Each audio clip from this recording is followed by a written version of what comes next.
I want to give you a little different way of looking at behavior management plans.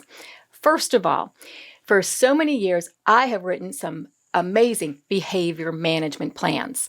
And I'm going to be very honest with you, many of them looked really good on paper, but they didn't work very well for the kid.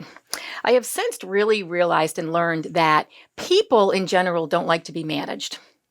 We need to manage things. We got to manage our schedules. We got to manage, appointments. We got to manage our checkbook, whatever it might be. But people in general don't like to be managed.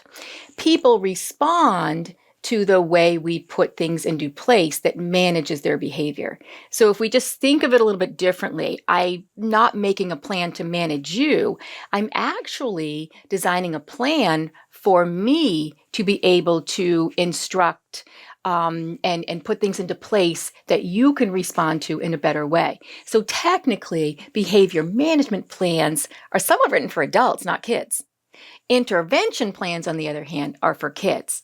So just remember that. Management, what do I do, say, where do I stand, where do I not stand, what are some of the cues I'm going to use, what are some of the expectations that are consistent and predictable. That's management. That's what we do so kids can change their behavior in response to the plan.